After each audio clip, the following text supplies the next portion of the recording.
হ্যাঁ sir, recording হচ্ছে। Okay sir. Okay sir, चलो good morning again to all of you. तो stock market technical analysis मंगलवार है आज।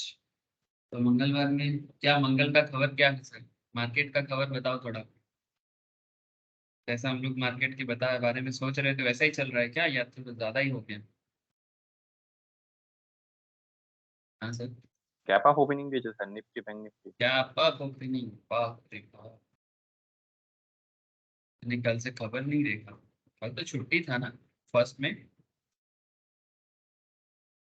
হ্যাঁ স্যার, 3 দিন পর পর ছুটি, শনি রবি। मार्केट एकदम सुपर डुपर पॉजिटिव जा रहा है।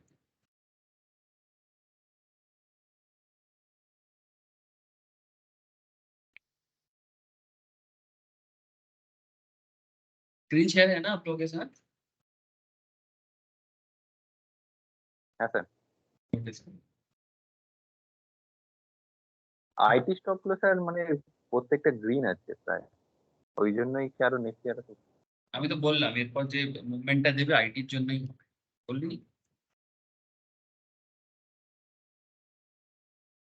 ইনফোসিস ইনফো। স্যার দুদিনে 3% দিয়ে দিল প্রায়। আমি জানতাম, এটা আমার মন বলছিল कि এরপর যে র্যালিটা দেখতে পারেন आईटी स्टॉक অনেকটা बहुत बड़ा एरिया कवर करता है, मतलब इंडेक्स का। तो वेटेज वाइज तो ये वन ऑफ द रीजंस था। और देखो एकदम परफेक्ट परफेक्ट सिनेरियो क्रिएट हो रहा था, है ना? वेरी परफेक्ट सिनेरियो क्रिएट हो रहा था जो मार्केट में एक्सपेक्टेड था। बार बार बोल रहा था क्लास में कि आप लोग आईटी स्टॉक में आंख बंद करके कर सकते हैं इसको। अब देखो वही हुआ एग्जैक्टली। इन्फोसिस पे एग्जैक्टली वही हुआ है, मतलब जैसे प्रेडिक्शन है वैसे ही प्रेडिक्शन। अभी भी काफी नीचे है, अभी भी नीचे है।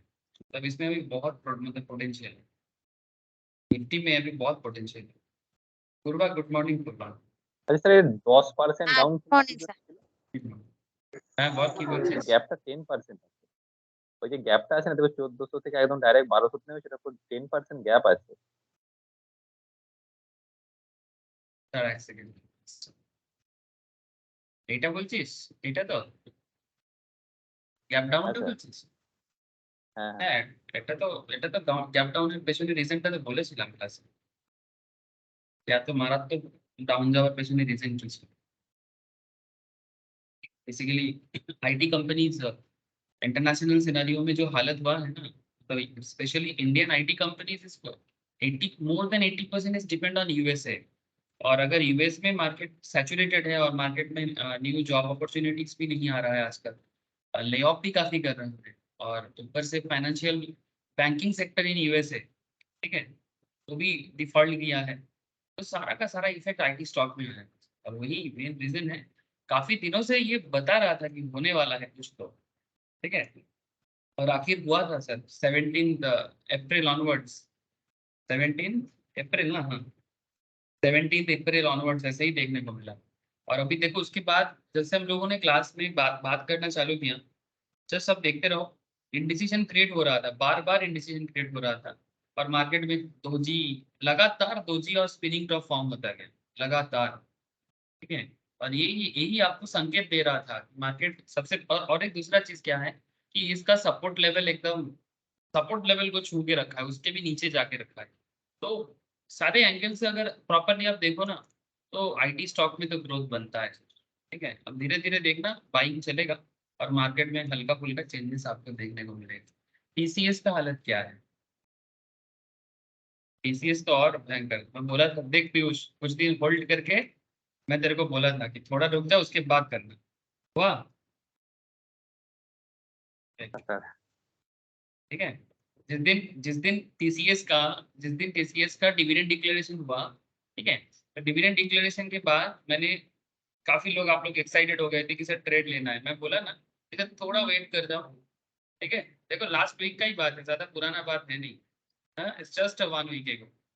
और देखो मार्केट यहाँ पर डाउन था, आई थिंक तुम लोग इसी पॉइंट पे मेरे को पूछे थे, है ना, कि सर क्या करे, टीसीएस लेना है कि नहीं लेना है। और आफ्टर दैट ये देखो सर, एक आपको एक बहुत ही इंटरेस्टिंग कैंडल फॉर्म हुआ है, क्या नाम है इसका? হারাবে।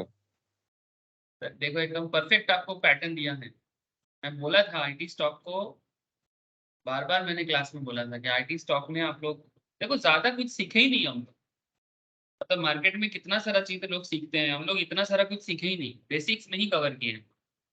सिर्फ बेसिक से अगर आप लोग इतना प्रिडिक्शन कर सकते हो तो फिर जितना और मतलब और डेवलप करोगे और डिटेल्स में जाओगे तो कितना प्रिडिक्शन कर सकते हो। और प्रिडिक्शन कोई ऐसा नहीं कि आंख बंद करके तुक्काबाजी चल रहा है, नॉट तुक्का सर। आप देखो बार बार प्रूव हो रहा है, मुझे भी कॉन्फिडेंस देता है आप लोग को बताते हुए, और आप लोग भी कॉन्फिडेंस ले सकते हो। ठीक है, तो कहने का मतलब इतना है कि टीसीएस में ठीक जैसे हम लोगों ने सोचा था वैसा ही आपको यहाँ पर मिला है, बस ऑब्जर्वेशन की देरी था। और बुलिश हरामी पैटर्न आपको अच्छा ग्रोथ भी दे रहा है और दिया भी है। पीयूष तो बार बार मुझे पूछ रहा था सर टीसीएस का क्या करें, टीसीएस का क्या करें। बोले कुछ दिन होल्ड कर जा, देख ले क्या है, प्रॉपर पैटर्न बने तो कर। क्या है पीयूष? पूरे चीज नहीं है। হ্যাঁ স্যার, रेड है पीयूष एकदम ওটা আমি रेडी है। দেখেছিলাম স্যার, দুখানা কিনেছিলাম। अच्छा, विप्रो का क्या सिचुएशन सर? विप्रो बार बार गैप अप दे रहा है देखो। लास्ट फ्यू डेज में विप्रो बार बार गैप अप सिचुएशंस क्रिएट किया है। यहाँ पर गैप अप किया है, यहाँ गैप अप किया है, आज भी गैप अप हुआ है। और मैंने लास्ट क्लास में गैप अप कवर किया था कि आखिर गैप अप क्यों होता है। हाँ सर, इस सवाल की मने पड़ছে तो डिस्कशन সব ভুলে গেল কথা সম্পদ। পূর্বাক আশা করছি ব্যাকআপ দেখছে, তবু অনেকদিন কিছু বলছে না, নাকি ক্লাস দেখছে কি দেখছে না, হচ্ছে কি হচ্ছে না। अच्छा चलो सर देखते हैं, आज का कोई नया टॉपिक कवर करते हैं।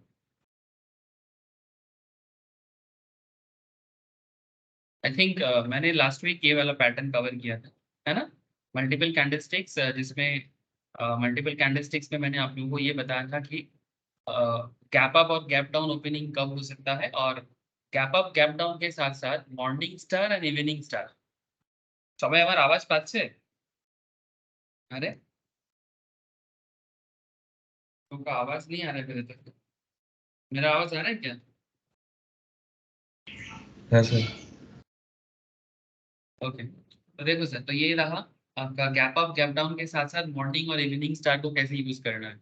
बहुत इंटरेस्टिंग एरिया था, आप लोगों में से काफी लोग मैंने देख रहा था सर ग्रुप में आप लोग बात भी कर रहे थे, और अच्छा आइडेंटिफिकेशन चल रहा था। मुझे हमेशा मौका नहीं मिलता है बात करने का, इच्छा तो बहुत होता है। ठीक है सर, चलो आज एक न्यू पैटर्न पे जाते हैं, न्यू टॉपिक पे जाते हैं। तो कैंडल स्टिक्स में मैंने लास्ट फ्यू लेक्चर्स ज्यादा ही डिटेल्स में बात कर दिया है। अब फिलहाल कैंडल स्टिक से थोड़ा सा मुंह मोड़ते हैं। मुंह मोड़ने का मतलब क्या है, मैंने क्या कैंडल स्टिक्स कंप्लीट हो गया सर? ऐसे तो ओवरऑल जो बेसिक्स एरिया है कैंडल स्टिक को जानने के लिए, जो जो मेन मेन कैंडल पैटर्न आपको जानना चाहिए वो मैंने लास्ट फ्यू लेक्चर्स में कवर किया सर। ठीक है, जापानीज कैंडल स्टिक्स, ठीक है। लेकिन अगर किसी को ऐसा लगता है कि सर और भी कैंडल्स हैं आपको बताना चाहिए, सर मैं बताऊंगा। ठीक है, और भी कैंडल्स हैं इंपॉर्टेंट, कुछ न्यू न्यू कैंडल बना है, मैं जैसे और थोड़ा आगे बढ़ूंगा मैं आपको बताऊंगा। लेकिन जितना कैंडल अभी तक क्लास में मैंने डिस्कस किया ना सर, मतलब अलग अलग पैटर्न, ये पैटर्न इनफ होता है मार्केट में ट्रेड सेटअप करने के लिए। मैं अब बिलीव मी, इनफ होता है। ठीक है, मैंने अपने एक्सपीरियंस में देखा, आप लोग भी अगर एक्सपीरियंस करोगे तो आप लोग भी सेम बात कहोगे कि सर इनफ है। ठीक है, मतलब बेसिकली मेरा बार बार कहना है कि मारूबोजू में दो, बुलिश मारूबोजू बेरिश मारूबोजू, ये सब सिंगल पैटर्न है। याद करो जरा, मैं थोड़ा रिवाइज करा दे रहा हूँ 2 सेकंड के लिए। अगर किसी ने भी क्लास मिस किया है या बैकअप से कर रहे हैं तो प्लीज उनको मैं बताऊंगा कि आप प्लीज एक बार गो थ्रू करके रखिए, और ट्रेड में आपको बहुत हेल्प होगा। तो मारूबोजू में 2 candle, bullish as well as bearish marubozu. Doji, इसका क्या बात करें सर, बहुत फेवरेट कॉन्सेप्ट है मेरा, मैं बहुत पसंद करता हूँ इसको। ज्यादातर लोग दोजी को पसंद नहीं करता सर। ठीक है, क्यों? क्योंकि सर दोजी कोई स्पेसिफिक कैंडल तो है नहीं जिसमें आप श्योर शॉट हो सकते हो कि मार्केट बढ़ेगा कि गिरेगा। लेकिन सर दोजी आपको एक ऐसा मौका देता है ना जो कोई और नहीं देता है।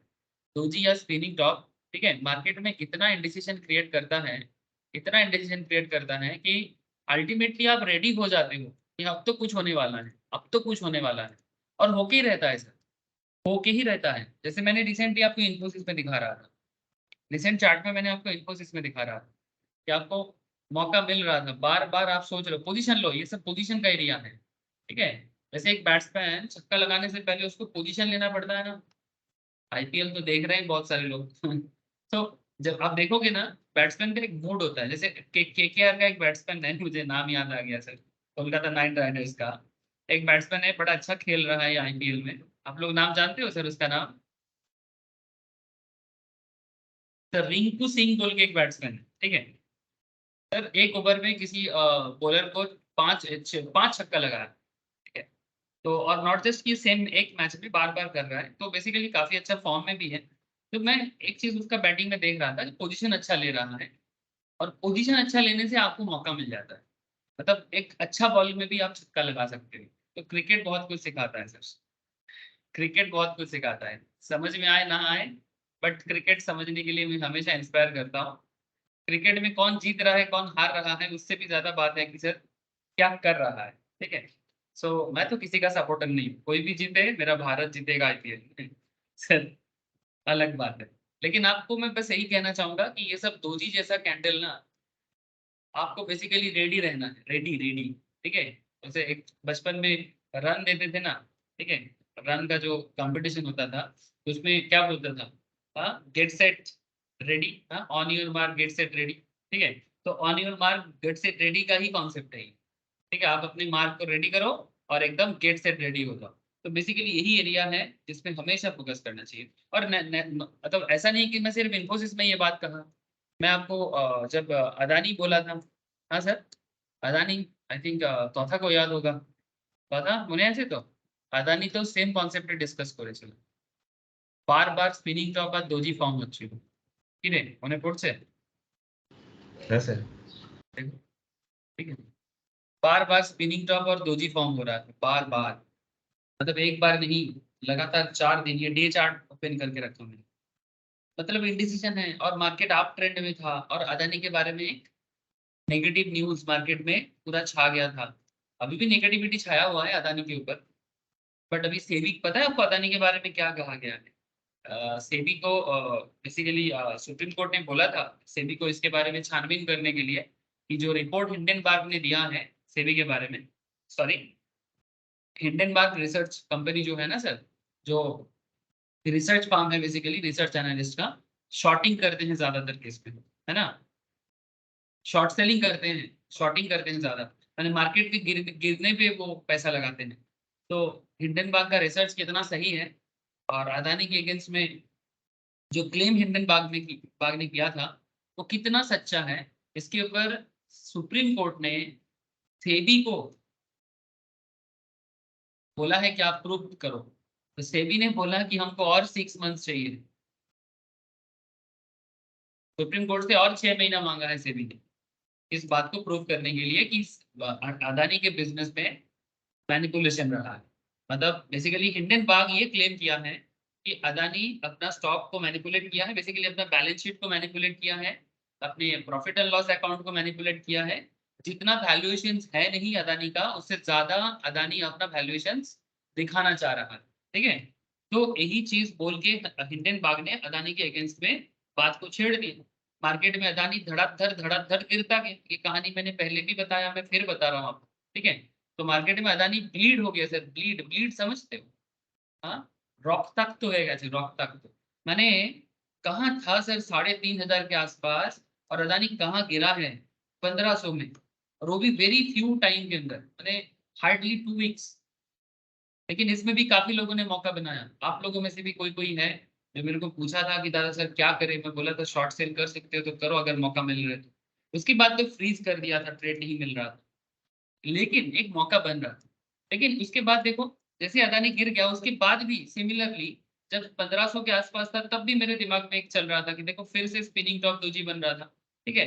तो उसके बाद देखो यहाँ पर एक अच्छा अच्छा कैंडल बना, जैसे यहाँ पर इंगल्फिंग बना था, ठीक है, बुलिश इंगल्फिंग रे बाबा, हाँ, यहाँ पर बुलिश इंगल्फिंग बना था, तो मार्केट में ग्रोथ होगा, ये एक कैंडल ही बता दे रहा था।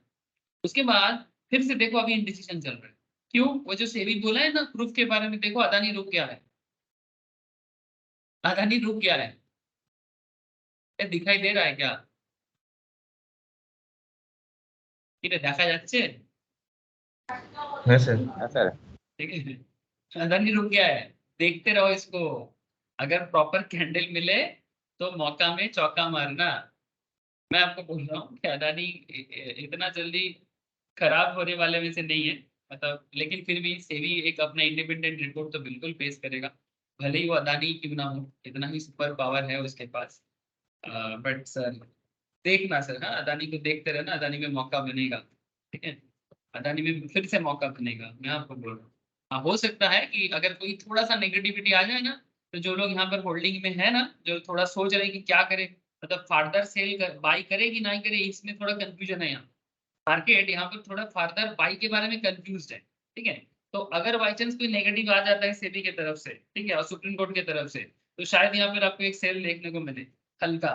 ठीक है, कभी कभी मार्केट ना र्यूमर में भी, र्यूमर समझते हो, जो न्यूज नहीं होता है, र्यूमर होता है, तो उसका कोई ऑथेंटिक प्रूफ नहीं हो पाता है।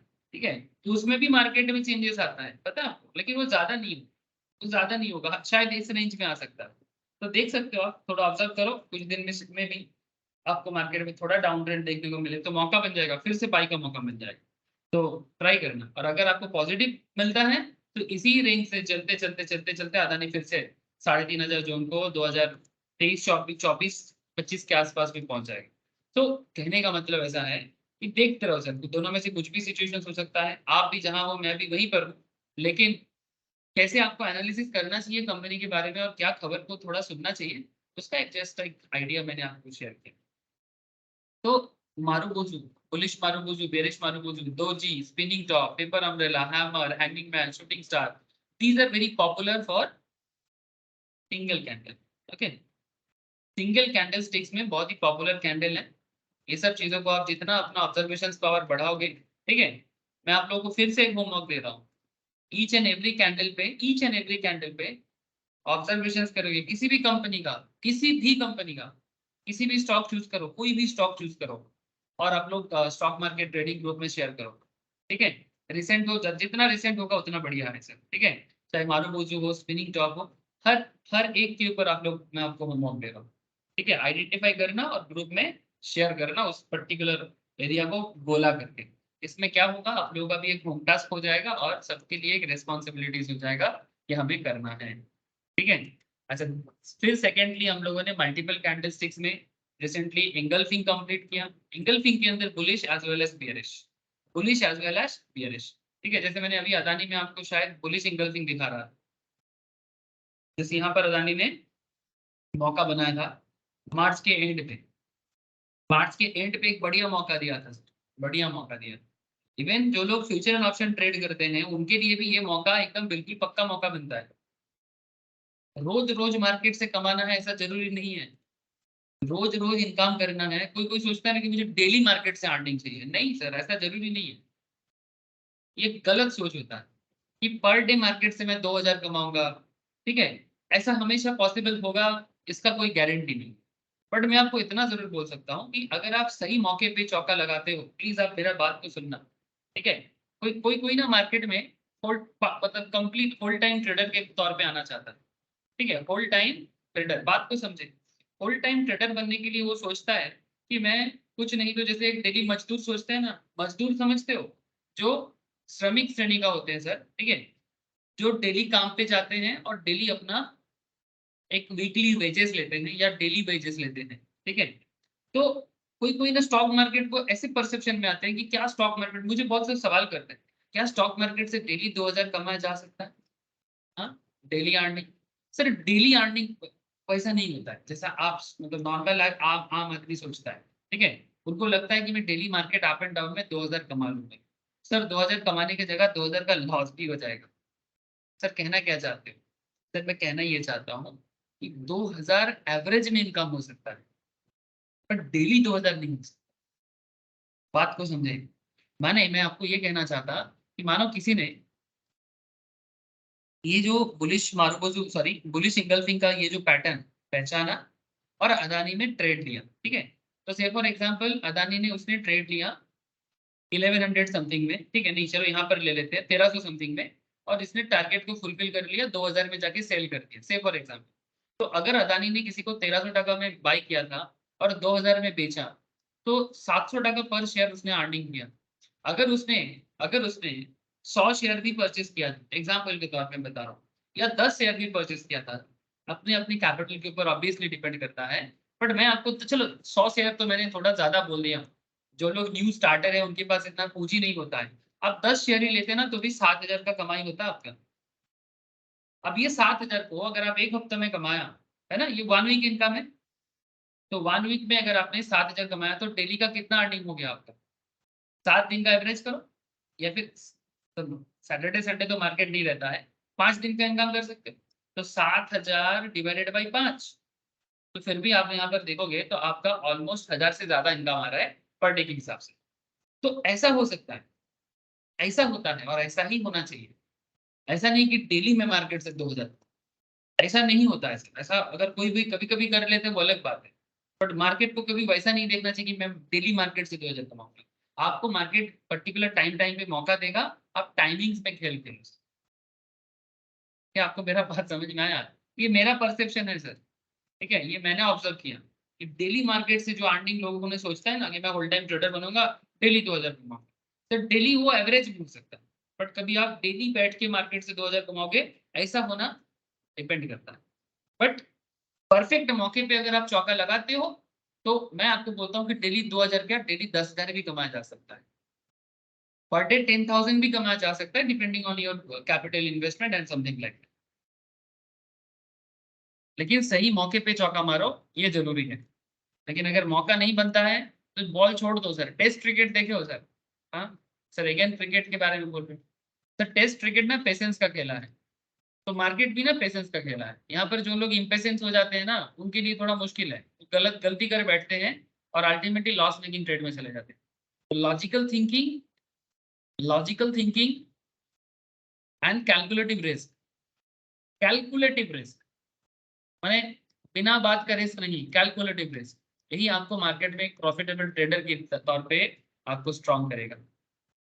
देखो सर, मैं तो अपने एक्सपीरियंस में जो समझता हूँ मैं बता देता हूँ, बाकी आप लोग अपने एक्सपीरियंस में भी मार्केट को समझोगे या समझ रहे हो तो शायद और बेहतर समझोगे, मैं तो यही आशा करूंगा। तो इंगल्फिंग हो, बुलिश इंगल्फिंग, बेरिश इंगल्फिंग, हरामी, बुलिश हरामी, बेरिश हरामी, piercing pattern, dark cloud cover, ये सब मल्टीपल कैंडल्स है, ये सब इंपॉर्टेंट मल्टीपल कैंडल्स है जिसको मैंने रिसेंटली कवर किया।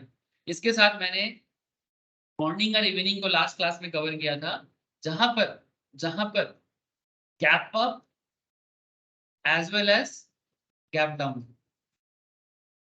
इन दोनों कॉन्सेप्ट के साथ मॉर्निंग और इवनिंग स्टार को हम लोगों ने ऑब्जर्व किया।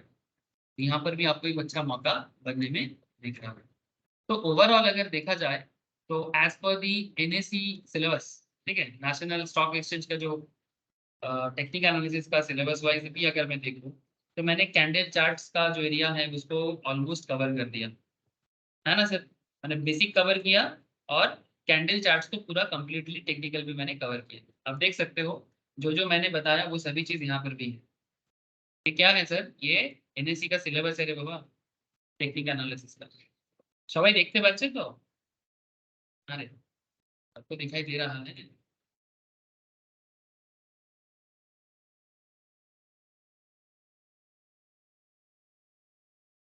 किसी का आवाज नहीं आ रहा है? थोड़ा हाँ ना तो बताओ सर। হ্যাঁ স্যার।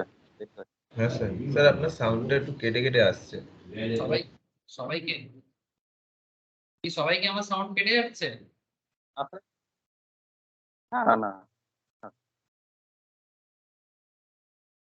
তোমাকে কি আমার সাউন্ড কাটা কাটা লাগছে? সম্পদ কথা বলছে কেটে কেটে আসছে, দাদা একবার রিজয়েন কর তাহলে তুই। পিয়ুষ কাটছে আমার আওয়াজ? স্যার হ্যাঁ, মাঝে মাঝে কথা কেটে যাচ্ছে। হ্যাঁ হ্যাঁ, মাঝে মাঝে কথা কেটে যাচ্ছে। না না স্যার, হ্যাঁ কথা স্যার, একটু কথা আসছে, কেটে কথা আসছে, অসুবিধা হচ্ছে না, আসছে। আচ্ছা, সম্পদ আর তথা একই জায়গা থেকে জয়েন করে তো ওদের মনে হচ্ছে নেটওয়ার্ক ইস্যু আছে। সম্পদের আর তথা মনে হচ্ছে নেটওয়ার্ক ইস্যু আছে। স্যার এখন আবার ঠিক হয়ে গেছে। কোনো ঠিক কোনো আছে। সময় হচ্ছে। আমার কোনো শুনে যাচ্ছে এই তথা রিজয়েন স্যার করছে। ওদের নেটওয়ার্কের হ্যাঁ, ওদের মনে হচ্ছে নেটওয়ার্ক ইস্যু আছে। বলে আমার দিক থেকে যদি প্রবলেম হয় তাহলে এটা সবার প্রবলেম হয়, তাহলে আমি জানবো আমার সমস্যা। এদের এই দমদম পাতিপুকুর এরিয়াটাতে একটু প্রবলেম হতে নেই। হ্যাঁ তথা এবারে কেমন হচ্ছে বল? এখন ঠিক আছে স্যার। वाह, अच्छा तो बेसिकली मैं एनएससी का सिलेबस को भी थोड़ा बीच बीच में आपको दिखा दे रहा हूँ। तो अभी हम लोग से धीरे धीरे पैटर्न स्टडी भी बढ़ेंगे ना। हो गया बहुत कैंडल, बहुत हुआ कैंडल चर्चा, अब पैटर्न स्टडी की तरफ बढ़ेंगे, ठीक है। तो पैटर्न स्टडी में बेसिकली हम लोग सपोर्ट, रेजिस्टेंस, ठीक है, ये सब चीजों में बात करेंगे, ठीक है। और ये सब क्यों होता है, क्या जरूरी है, इसमें बहुत जरूरी है।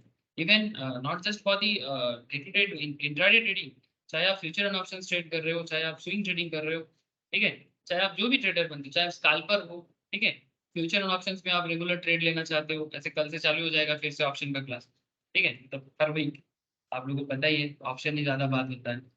तो गैप अप गैप डाउन में ऑलरेडी बता दिया, ठीक है, gap theory, double top double bottom, head and shoulder, ये सभी चर्चा मैं अभी आस्ते आस्ते आपके साथ करूंगा, ठीक है, आस्ते आस्ते ही करूंगा सर, क्योंकि हर एक इम्पोर्टेंट पॉइंट पे ना कुछ इम्पोर्टेंट छुपा रहता है, अब वो छुपा हुआ चीज तो बताना चाहिए।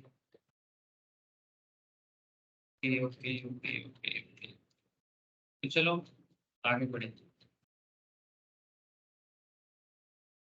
कहाँ से कहाँ आ गए देखते देखते, पता नहीं चलता सर, देखते देखते कहाँ हम लोग आगे बढ़ जाते हैं। मैं तो कभी कभी लगता है मुझे बहुत स्लो जा रहा है, बहुत स्लो जा रहा है, फिर पता चलता है नहीं सर ठीक ही जा रहा है, बहुत ज्यादा स्लो भी नहीं है और बहुत ज्यादा स्पीड भी नहीं है।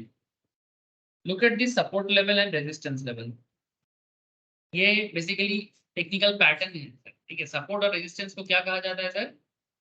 सपोर्ट रेजिस्टेंस को बेसिकली क्या कहा जाता है? ये पैटर्न स्टडी है। क्या है सर?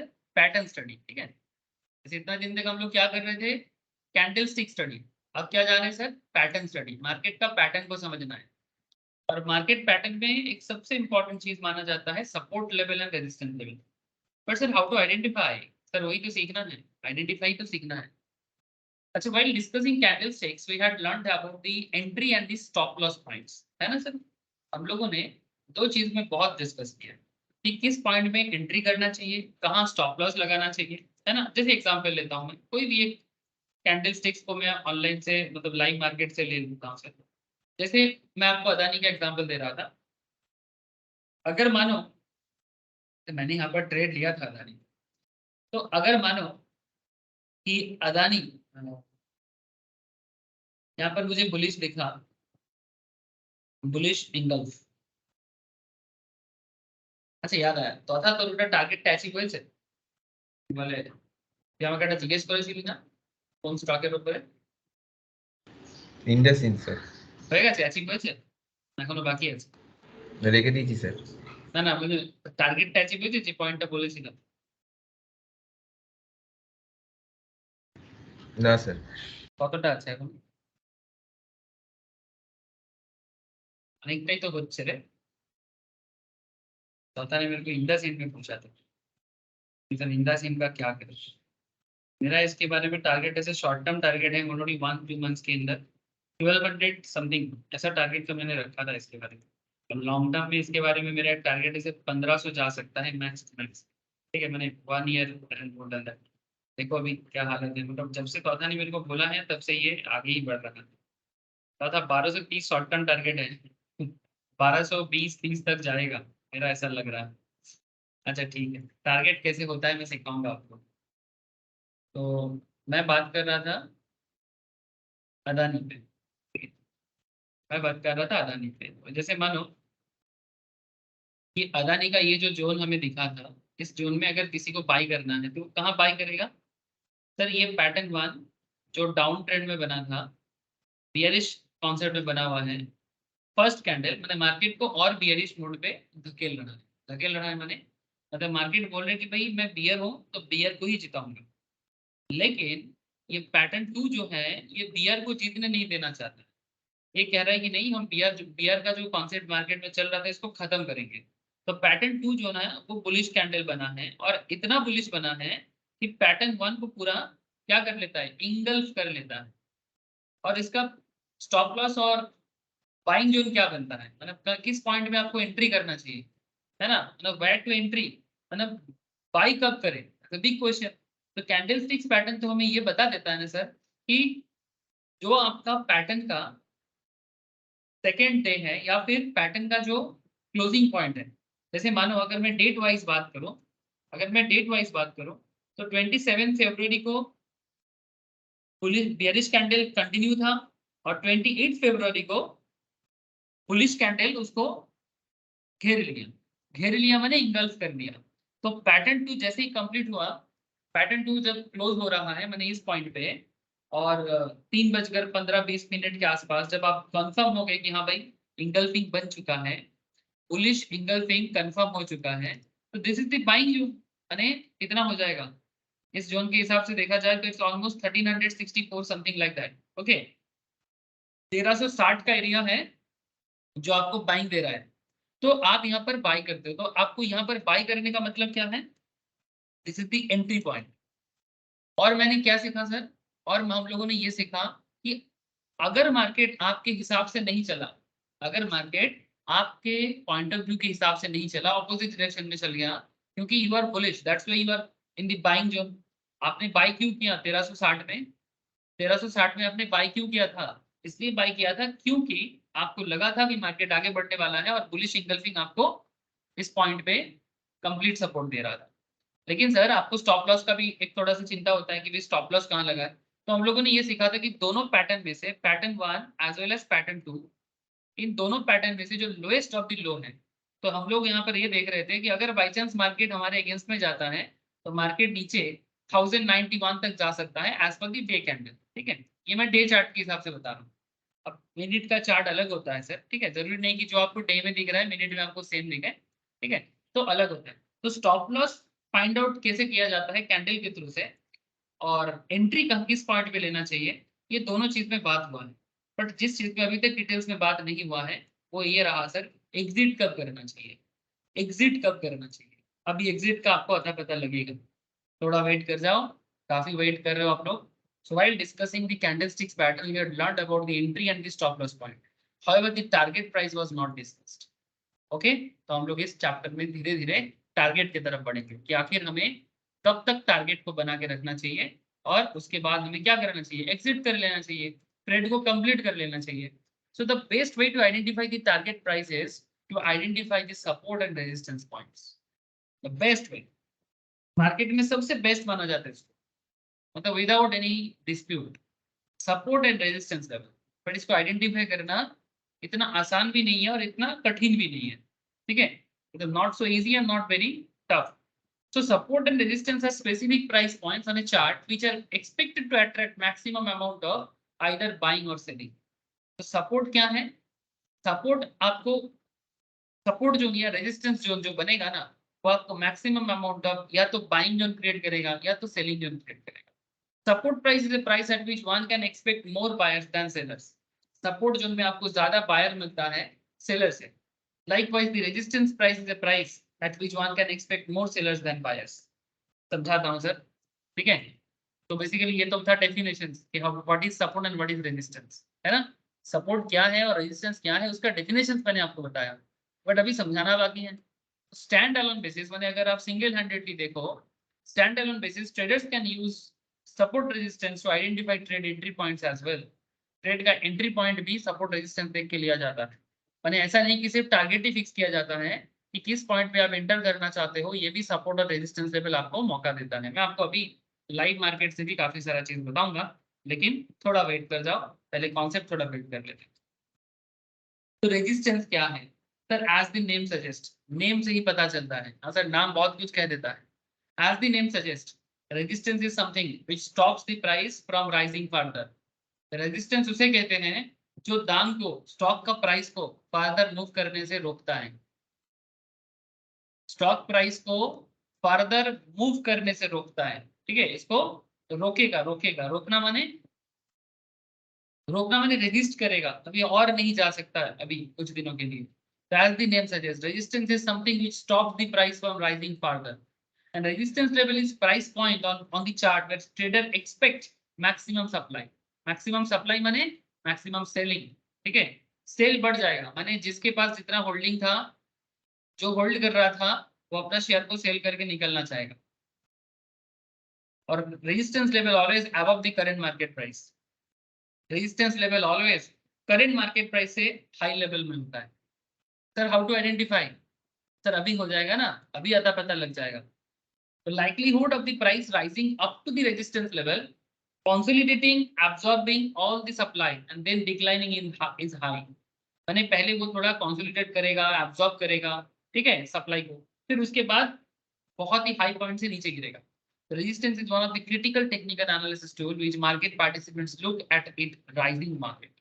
जब मार्केट बढ़ता है ना, तब रेजिस्टेंस का चिंता होता है कि भाई बढ़ तो रहा है पर कब तक बढ़ेगा। जैसे अभी जो मार्केट सिचुएशन मैक्सिमम केस में बना हुआ है, ठीक है, अभी मैक्सिमम केस में जो मार्केट सिचुएशन बना हुआ है कि क्योंकि निफ्टी भी 18,000 समथिंग में जा रहा है ना, निफ्टी भी मार्केट में एक राइजिंग जोन में बन रहा है।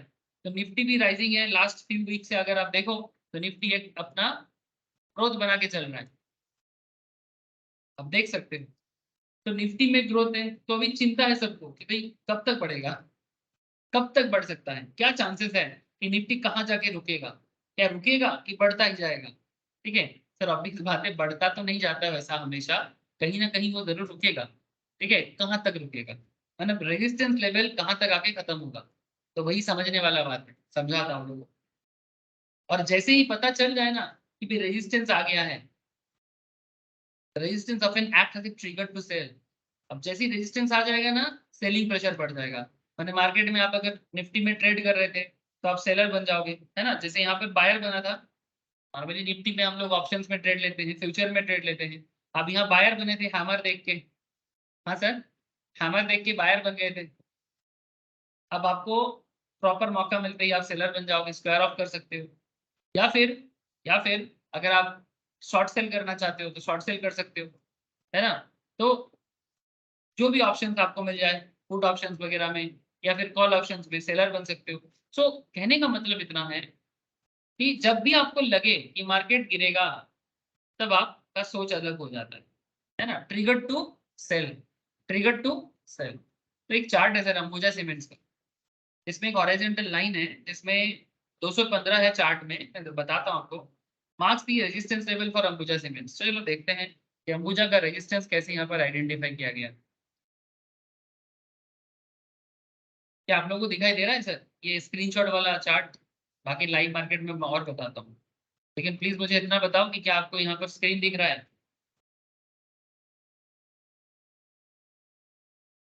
है सर।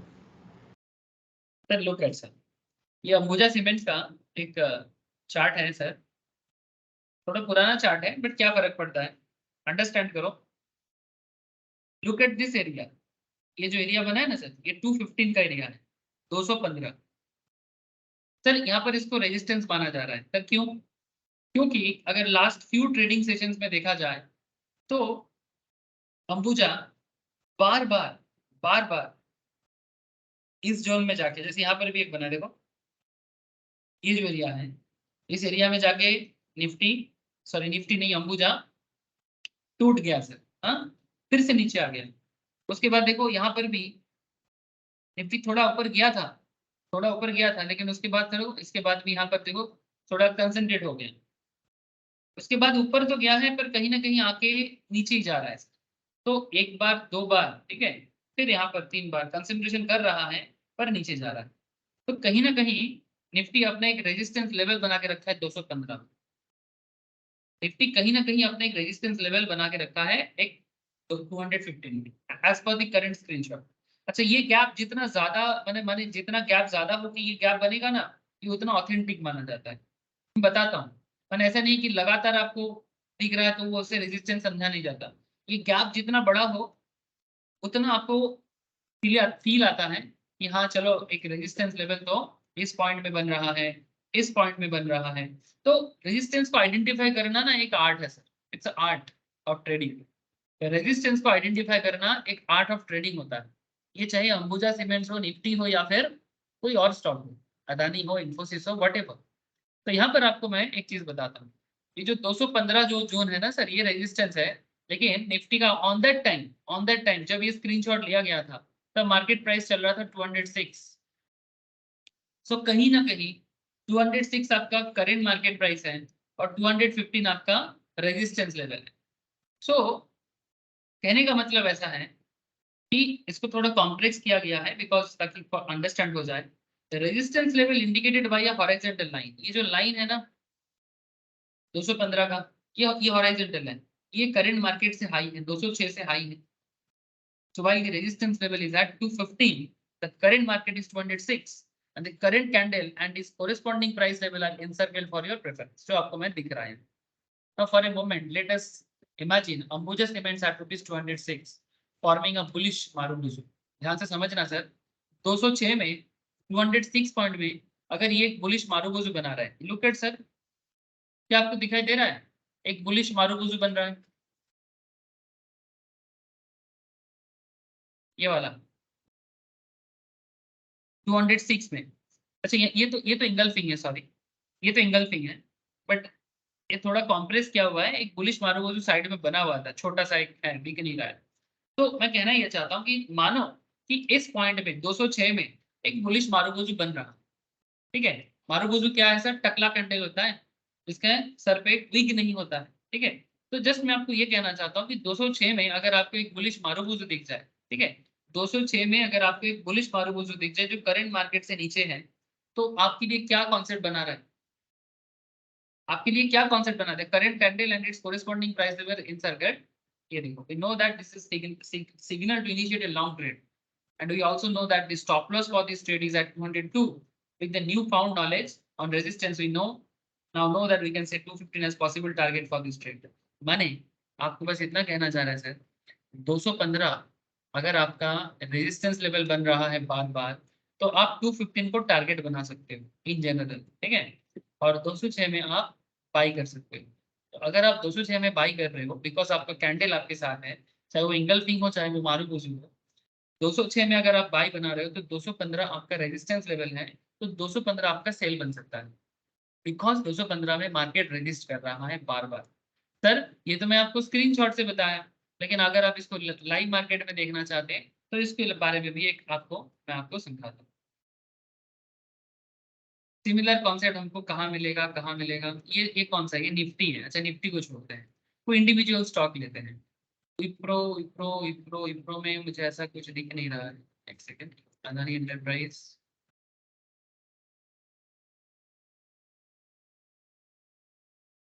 थोड़ा कॉम्प्रेस करना पड़ेगा नहीं तो समझ में नहीं आएगा। अदानी एंटरप्राइज में क्या लग रहा है सर, यहाँ पर कोई रेजिस्टेंस जोन आपको दिखाई दे रहा है ये पर्टिकुलर फरवरी मार्च अप्रैल में? हाँ सर बोलो।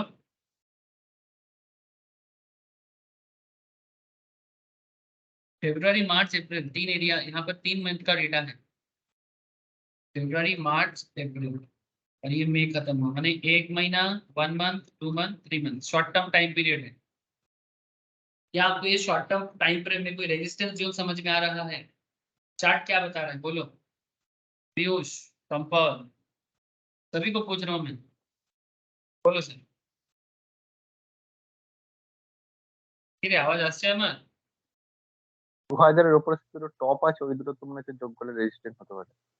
এটা এই দুটো, একটা দুটো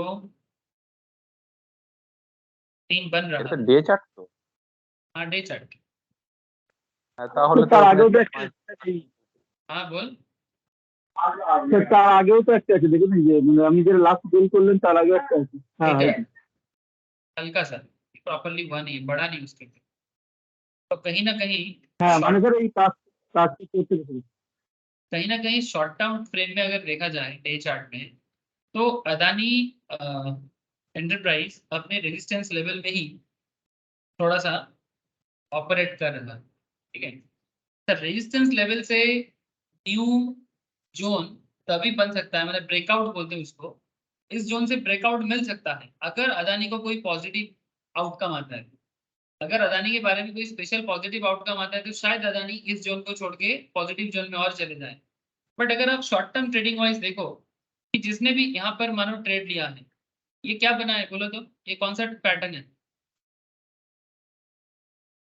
बोलो, ये कौन सा पैटर्न बन रहा है? एंगल हाँ ठीक से बोल। না না, এটা इंगल्फिंग तो है नहीं सर। पियर्सिंग पैटर्न है, 50% से ज्यादा इंगल्फ किया है, पियर्सिंग, ठीक है, बुलिश पियर्सिंग है, ठीक है। तो मेरा कहने का मतलब ऐसा है कि इस पॉइंट पे भी काफी लोगों ने बाय किया है, और पियर्सिंग पैटर्न भूलने से मुश्किल है सर, कैंडल स्टिक नहीं भूलना है। हर एक कैंडल को बहुत समय दिया आप लोगों को, और आप लोगों ने भी दिया, तो प्लीज इसको भूलना नहीं है। तो एक पियर्सिंग पैटर्न यहाँ पर दिख रहा है, और यहाँ पर बाइंग जोन बना है यहाँ पर, ठीक है। तो यहाँ पर बाई करने के बाद अगर किसी ने सोचा कि मैं थोड़ा होल्ड करूंगा, स्विंग ट्रेडिंग करना चाहता है, तो वो कब तक होल्ड कर सकता है? तो ऑब्वियसली 1750 आपका अगर बाइंग जोन बना है, तो देख लेता हूँ एक बार, 1746 अगर आपका बाइंग पॉइंट बना हुआ है, ठीक है। इसके बाद अगर आप होल्ड करना चाहते हो, ठीक है, थोड़ा लंबा समय के लिए, 1 हफ्ता 2 हफ्ता के लिए सोच रहे हो, तो मोटा मोटी आप देख रहे हो कि यहाँ पर आपको एक रेजिस्टेंस तक गया था, तो ये आपका टारगेट बन सकता है, क्योंकि पहले भी इस पॉइंट में टारगेट बना हुआ था, पहले भी इस पॉइंट में टारगेट बना हुआ था। अच्छा, किसी ने अगर यहाँ पर बाई किया है, यहाँ पर भी बाई किया है, एक छोटा सा बाइंग जोन बना है सर, देखो एक हैमर दिख रहा है, तो इस पॉइंट में भी अगर कोई किसी ने बाई किया है, तो उसके लिए भी एक पॉइंट बना है सर यहाँ। शॉर्ट टर्म बाइंग जोन में बता रहा हूँ, सब शॉर्ट टर्म ट्रेडिंग के ऊपर ही बता रहा हूँ, ज्यादा लॉन्ग टर्म सोच नहीं रहे। तो आप यहाँ पर भी देख सकते हो कि अगर आपने यहाँ पर एक हैमर टाइप का देख के आपने अगर ट्रेड लिया है 1800 में, तो 1800 से अभी आपका टारगेट मोटा मोटी फुलफिल हो चुका है, 100 रुपीज का हो चुका है। अब इसके बाद चांसेस वेरी हाई कि ये गिर सकता है, ठीक है। तो कहना ये किस बेसिस में बोला जा रहा है, हिस्ट्री बार बार अपने आप को दोहराता है, क्योंकि इससे पहले भी इस जोन में जाके मार्केट नीचे आया था, इससे पहले यहाँ पर भी देखो मार्केट इसके बाद नीचे गया था। तो अदानी कहीं ना कहीं यहाँ पर एक short term resistance level create करके रखा है। इससे भी बेहतर आपको और मिलेगा सर, रुको मैं दिखा, अदानी कोई और स्टॉक उठा सकते हो, कोई और स्टॉक उठा सकता हूँ मैं, पेटीएम में काफी ट्रेंड हुआ है रिसेंटली, आप लोग भी काफी सारा निकाल सकते हो, उसमें कोई दिक्कत नहीं है। पेटीएम में भी आप देख सकते हो, पेटीएम में ये देखो कहीं ना कहीं पेटीएम करंट रेजिस्टेंस जोन में ही घूम रहा है ना। ये देखो यहाँ से गिरा था, फिर से वहां जाके गिरा, फिर से यहाँ गिरा, देख रहे हैं ऐसा? हाँ, तो ऐसा मिलेगा आपको चार्ट में। अगर मैं इसको डे चार्ट की जगह आवर्ली चार्ट में कन्वर्ट करूँ तो भी आपको मिलेगा, ठीक है, तो भी आपको मिलेगा। ये देखो इसमें आपको बार बार देखने को मिलेगा। স্যার আরবিএনএল এর প্রচন্ড ট্রেডিং হচ্ছে, সুইং ট্রেডিং। आरबी, স্যার ওই রেল বিকাশ নিগম লিমিটেড। अच्छा आरबी एनएल, आरवी तो होता है, तो आरवी, चलो मेरे को स्काई रॉकेटिंग हालत है। হ্যাঁ স্যার।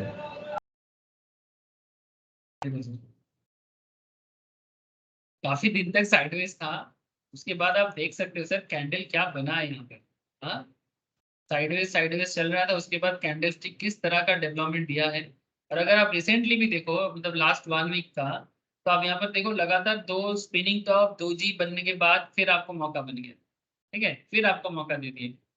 तो कहीं ना कहीं मार्केट में आपको ऐसा मौका देखने को मिलेगा, ठीक है। इसमें अभी कहना मुश्किल है, बिकॉज ये अभी थोड़ा ब्रेकआउट एरिया में है।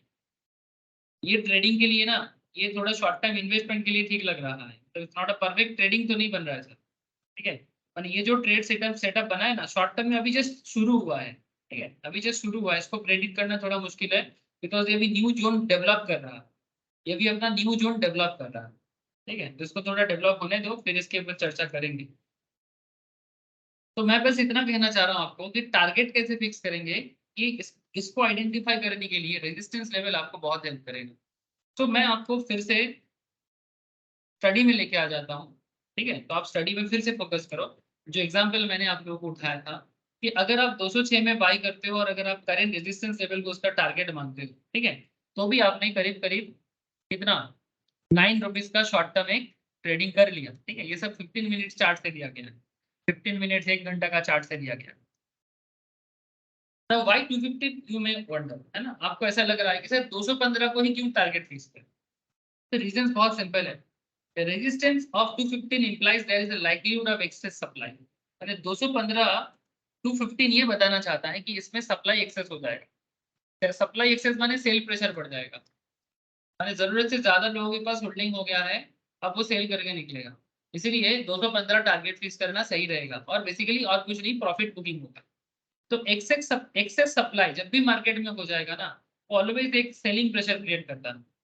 जैसे रिसेंटली सेलिंग प्रेशर का चांसेस मुझे दिख रहा है, मैंने टाटा मोटर्स में देखा, मैंने आईटीसी में एक न्यू देख रहा है सर मुझे, आईटीसी पे भी रिसेंटली काफी ट्रेड हुआ है। आईटीसी दिन में दिन मतलब जितना समय जा गया है सर आईटीसी, मतलब एक न्यू मतलब अभी आईटीसी में क्या ग्रोथ बना हुआ है सर, क्या ग्रोथ बना हुआ है। सो बना तो है, लेकिन देखो थोड़ा सेलिंग प्रेशर भी आया है बीच बीच में, देखा, ये देखिए सर, यहाँ पर एक सेल प्रेशर बना हुआ था, ठीक है, लेकिन अभी भी ऐसा लग रहा है कि नहीं, मार्केट में अभी भी दम है तो अभी बुल अपना लड़ाई दे रहा है, बुल अभी भी अपना लड़ाई दे रहा है, ओवरऑल मार्केट अभी काफी पॉजिटिव है। लेकिन देखते रहो सर, मे बी कुछ दिन बाद आपको सेलिंग प्रेशर देखने को मिल सकता है, कुछ दिन बाद आपको सेल देखने को मिल सकता है। क्यों? क्योंकि ये अपना रेजिस्टेंस लेवल को पार कर गया है, रेजिस्टेंस लेवल को पार करके न्यू रेजिस्टेंस बना लिया सर। आईटीसी का तो ट्रेंड बना हुआ है, पूरा पूरा ट्रेंड बना हुआ है। अच्छा, मैं इसका एक मिनट चार्ट ले लेता हूँ, 10 मिनट्स का, अगर देखो, देखो सर, पूरा न्यू जोन बना के चल रहा है, पूरा ब्रेकआउट जोन में है, ठीक है। मतलब इसमें आपको साइडवेज तो थोड़ा बहुत कभी कभी दिया है, ये बेसिकली एक टाइम था जब इस जोन में थोड़ा बहुत कंसंट्रेट किया था, ठीक है, मतलब पहले इसका एक अलग रेजिस्टेंस लेवल था इस पॉइंट पे, ठीक है, लेकिन अभी उसके बाद, আর হোল্ড করা যাবে না? हाँ बोलो, আর হোল্ড করা যাবে? মাত্র আছে करना 12%। सर ऑब्जर्व करो, बट मुझे लगता है कि देखा ना, देखो 15 मिनट का चार्ट क्या बता रहा है, देखो यहाँ पर सेल बना है, देख रहे हो, लेकिन फिर से एक शॉर्ट टर्म बाइंग जोन फिर से बना है। मैंने अभी मार्केट ना थोड़ा साइडवेज जाएगा इस जोन में, अभी देखो ये शॉर्ट टर्म में साइडवेज जाएगा, मैंने ये अपने रेजिस्टेंस लेवल में ही अभी देखो घूम रहा है, देखो यही रेजिस्टेंस लेवल है इसका, शॉर्ट टर्म में, मतलब एकदम शॉर्ट टर्म का, आज का बात करो, अभी का बात करो, अभी होल्ड कर सकते हो, इतना रिस्की नहीं है अभी, ठीक है, अगर कोई होल्डिंग में है तो अभी भी होल्ड कर सकते हो। मुझे एकदम ऐसा नहीं दिख रहा है कि एकदम गिर जाएगा, ऐसा नहीं दिख रहा है मुझे, का अपसाइड पोटेंशियल है आईटीसी का बहुत।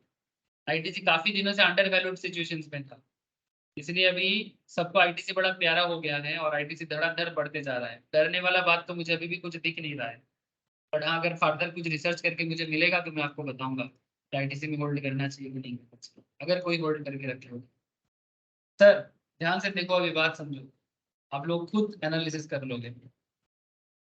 जब भी मार्केट में एक्सेस सप्लाई दिखे तो सेलिंग प्रेशर ऑलवेज बनता है, and selling pressure tends to drag the price lower, ठीक है।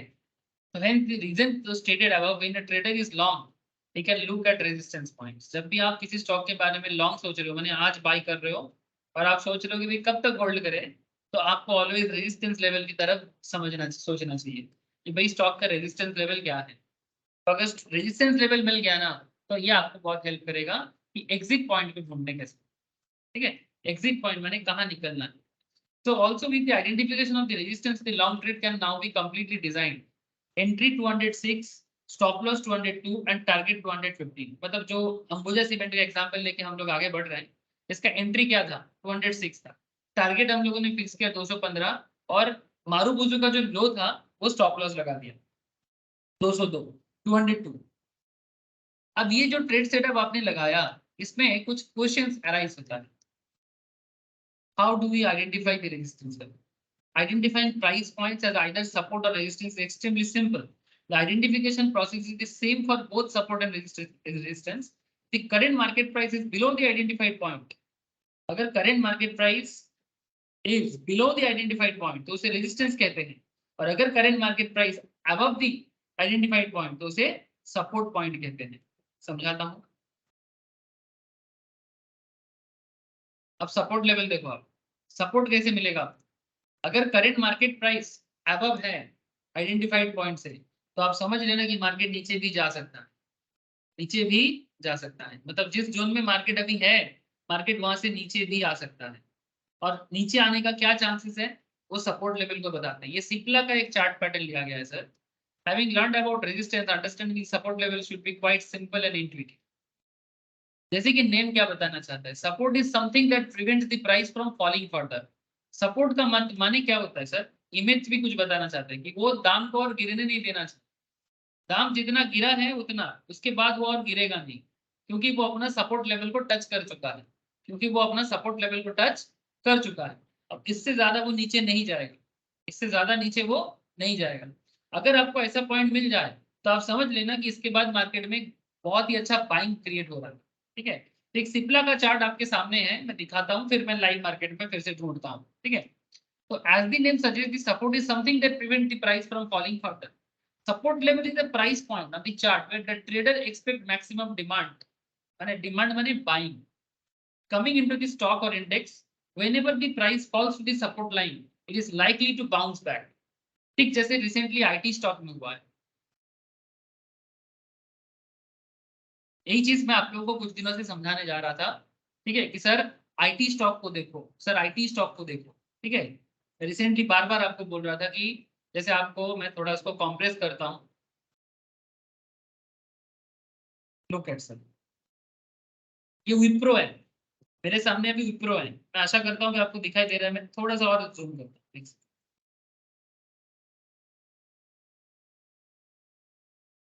क्या आप लोगों को दिखाई दे रहा है? हेलो, দেখা যাচ্ছে সবাইকে? হ্যাঁ স্যার। देखो सर, विप्रो करेंटली चल रहा है 390 में। हाँ, करेंटली चल रहा है 390 में।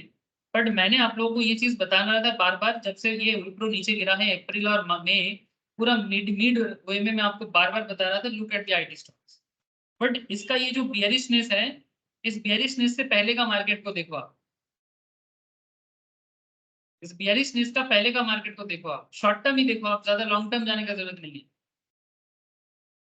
विप्रो फ्रॉम अक्टूबर ऑनवर्ड्स, मतलब 2022 अक्टूबर से अगर आप देखो, लास्ट 6 मंथ्स को ही देखो आप, 6 मंथ्स भी नहीं, अक्टूबर नवंबर दिसंबर,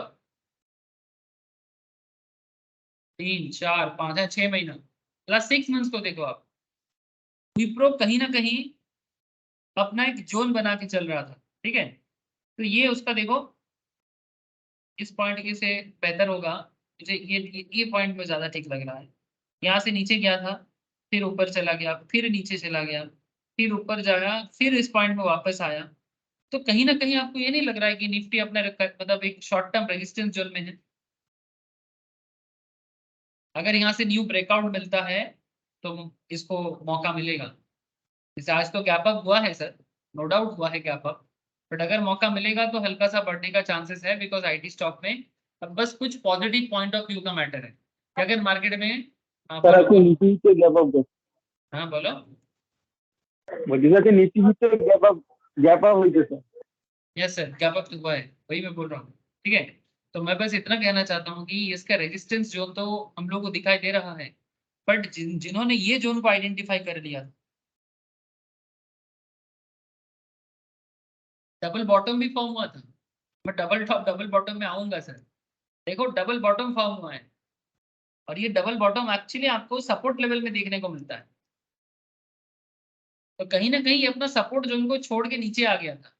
देखो ये देखो, यहाँ पर एक सपोर्ट जोन दिखा है, यहाँ पर एक सपोर्ट दिखा है, ये सपोर्ट जोन था, मतलब सपोर्ट से भी नीचे चला गया है। मैं अप्रैल का बात कर रहा हूँ, जब आईटी स्टॉक, जब मैं क्लास में भी बार बार बोल रहा था लास्ट मंथ में कि सर आईटी देखो आईटी देखो। क्यों? क्योंकि मुझे दिख रहा था, आप लोगों को भी दिख रहा था कि सर सब। हाँ बोलो। হ্যাঁ স্যার আমি লিভ হয়ে যাচ্ছি এখন। হ্যাঁ अच्छा ठीक है, হ্যাঁ ठीक है। तो बार बार ये सपोर्ट को छोड़ के नीचे आ गया। तो सपोर्ट छोड़ के नीचे आ गया मैंने, या तो दो रीजन हो सकता है, या तो मार्केट में स्टॉक का हालत बहुत खराब है, मतलब वो या तो आप और कभी ऊपर नहीं उठेगा, या फिर बहुत चांसेस है लो है, मतलब जब बिजनेस का बहुत बदनामी हो चुका है, और या फिर मार्केट में बिजनेस में वैल्यूएशंस है बट फिर भी कुछ ज्यादा ही सेलिंग प्रेशर है due to international scenario and something like that, जैसे कि विप्रो हो या फिर इन्फोसिस हो या टीसीएस हो, उसमें आपको जो मौका मिल रहा है, या टेक महिंद्रा हो। तो यही चीज आपको समझना चाहिए कि कब बाइंग जोन बनता है। इसलिए मैंने आप लोगों को क्लास में बोला था कि आप विप्रो हो या टीसीएस इन्फोसिस में आप मौका बन रहा है, दिख रहा है, आप लोगों को भी दिखा, मुझे भी दिखा। तो यही चीज आपको सपोर्ट और रेजिस्टेंस में हेल्प करता है ना सर? बोलो। मैं आशा करता हूँ कि आपको समझ में आ रहा है सपोर्ट लेवल।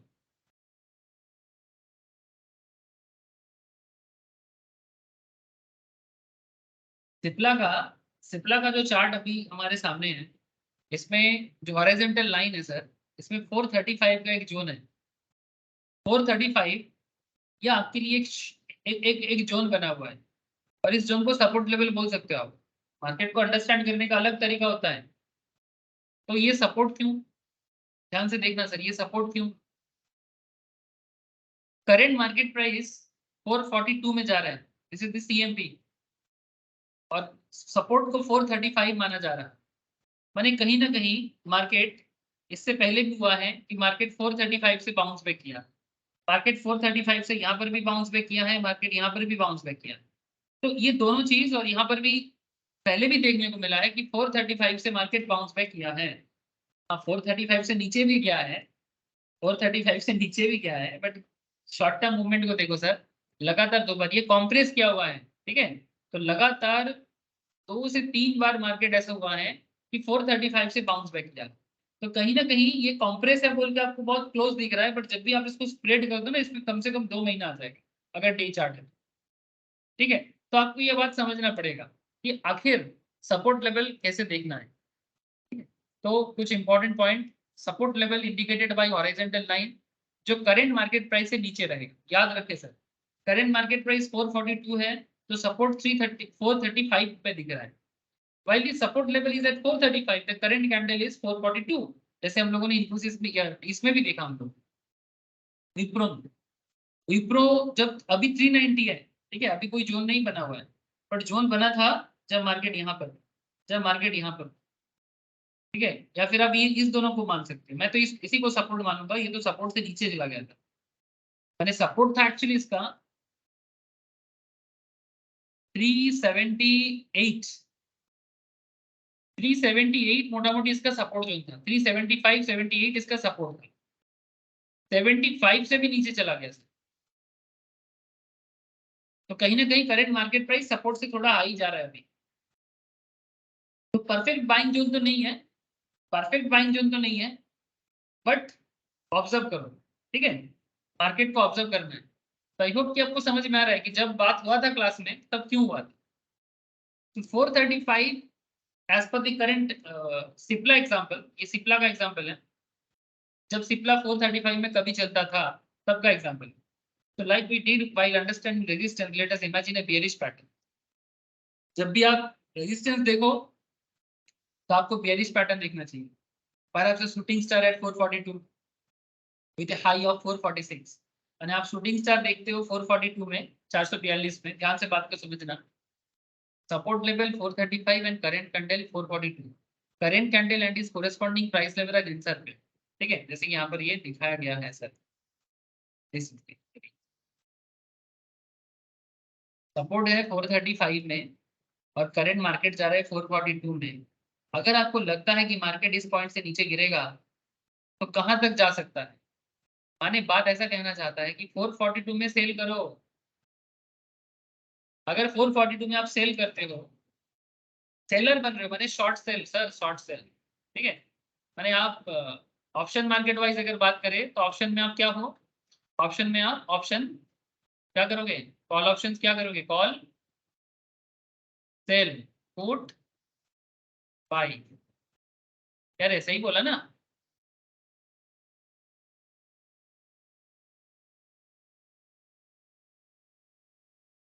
ये बुझे যাচ্ছে কি যাচ্ছে না? हाँ सर। सिंपल कॉन्सेप्ट है।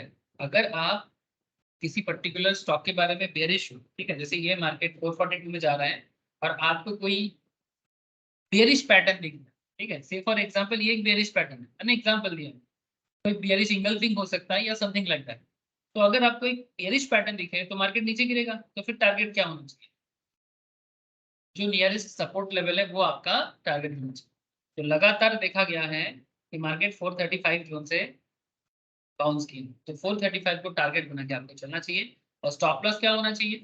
सर आप बियरिश हो तो 442 में अगर आप बाई करते हो, सॉरी सेल करते हो, हेलो, 442 अगर आपका सेल बनता है ना, ध्यान से समझना बात को, 442 अगर आप सेलर हो तो आपका टारगेट क्या होना चाहिए? 435 आपका टारगेट है, तो यहाँ मतलब आप बेसिकली 7 टका 8 टका कमाने के लिए सोच रहे हो, और आपका स्टॉप लॉस लगना चाहिए जो इन दोनों का हाई पॉइंट है। तो मोटा मोटी 446 हाई था, तो 446 आपका स्टॉप लॉस होना चाहिए। मतलब अगर मार्केट आपके हिसाब से नहीं चला तो मार्केट में आपको स्टॉप लॉस भी क्रिएट करना है जो 2 पैटर्न का या सिंगल पैटर्न का हाईएस्ट पॉइंट है। ये मैंने कैंडल में भी समझा के रखा। सिमिलर चीज आप करंट मार्केट लेवल में अगर देखो, जैसे अगर किसी को लगता है, अगर किसी को ऐसा लग रहा है कि किसी पर्टिकुलर स्टॉक में अगर आपको बियरिशनेस नजर आता है, ठीक है, बियरिशनेस नजर आता है, ऐसे यहाँ पर थोड़ा सावधान हो जाओ। आईटीसी में, आईटीसी का 15 मिनट चार्ट क्या बताना चाहता है सर? की हो सेटा सर, यहाँ पर कुछ फॉर्मेशन हुआ है, क्या फॉर्मेशन है ये अभी 15 मिनट के चार्ट में? ये ये हरामी बन रहा है सर, ये एक हरामी पैटर्न बन रहा है, बड़ा कैंडल छोटा कैंडल, बट अभी भी बुलिश दिख रहा है, अभी भी बुलिश हरामी जैसा ही दिख रहा है, मतलब अभी भी मार्केट में ग्रोथ है आईटीसी में।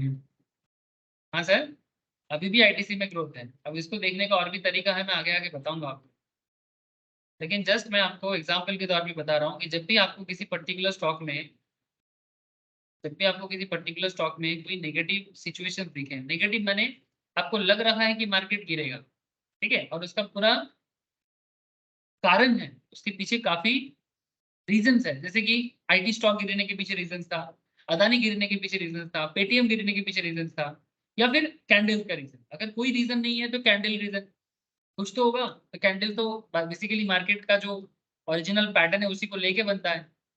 तो पॉइंट एकदम सिंपल है कि आपका टारगेट, जब शॉर्ट सेल करोगे तो आपका सपोर्ट उसका टारगेट बनेगा, जब लॉन्ग करोगे तो आपका रेजिस्टेंस आपका टारगेट बनेगा। तो 435 टारगेट क्यों हुआ ये बताया जा रहा है। तो सपोर्ट था 435, there is a maximum likelihood of excess demand builds buying pressure, ठीक है, 435 में फिर से बाइंग जोन बनेगा, और आप अगर सेल करोगे ना तो तब आपका फिर से बाइंग हो जाएगा, तो ऑटोमेटिकली आपको स्क्वायर ऑफ हो जाएगा। So buying pressure tends to drag the price higher. अरे बात समझ में आया आप लोगों को? पीयूष शंकर बोलो सर, क्या ये पॉइंट समझ में आ गया ना? सिप्ला का जो 435 का target point, register support level क्यों है? हाँ सर। ठीक है, तो ऐसा सिप्ला का क्यों आप किसी भी स्टॉक में लगा सकते हो, बस आपको थोड़ा ऑब्जर्वेशन पावर बढ़ाना है, आपको थोड़ा सा ऑब्जर्वेशन पावर बढ़ाना है कि भाई कहाँ क्या बन रहा है। जब भी आप स्टॉक में करोगे तो आपको थोड़ा इसको कॉम्प्रेस करके भी देखना चाहिए कि भाई कहीं ना कहीं स्टॉक में क्या जोन बन रहा है, नहीं बन रहा है। These are basically the concept of understanding, कि आप देखो कि प्राइस सपोर्ट और रेजिस्टेंस लेवल को टच कर रहा है कि नहीं कर रहा है, ठीक है, ये बहुत जरूरी हो जाता है। नेक्स्ट क्लास में बना मैं आपको, तो यहाँ पर क्या कॉन्सेप्ट था, 442 स्टॉप लॉस था, 446 सॉरी 442 एंट्री था आपका, शॉर्टिंग कर रहे हो आप, शॉर्ट सेल था, 446 आपका स्टॉप लॉस था, और टारगेट आपका 435, क्योंकि 435 आपका सपोर्ट लेवल है, this is your support level, that's why, इसीलिए 435 को टारगेट बना के चलना चाहिए। सर इससे ज्यादा भी हो सकता है, सर डिपेंड करता है, बट नेक्स्ट क्लास में आपको ना ड्रॉ करके दिखाऊंगा, ठीक है, कॉन्स्ट्रक्शंस और drawing of support resistance level.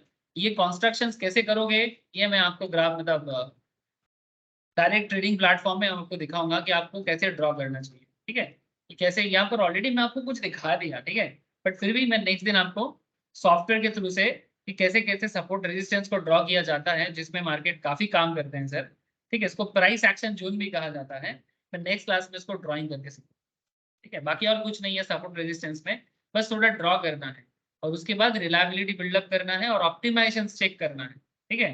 तो don't worry, in our next class drawing of support resistance and reliability of support resistance, मतलब आप कितना भरोसा कर सकते हो, ठीक है, ड्राइंग करके आप कितना भरोसा कर सकते हो, ये दोनों चीज मैं नेक्स्ट वीक क्लास में आपको बताऊंगा, ठीक है। तो आज मैं आशा करता हूँ कि आपको सपोर्ट और रेजिस्टेंस लेवल आइडेंटिफिकेशन प्रोसेस समझ में आया, टारगेट कैसे फिक्स होता है, सपोर्ट और रेजिस्टेंस है, इसका भी एक आइडिया मैंने आपको दिया।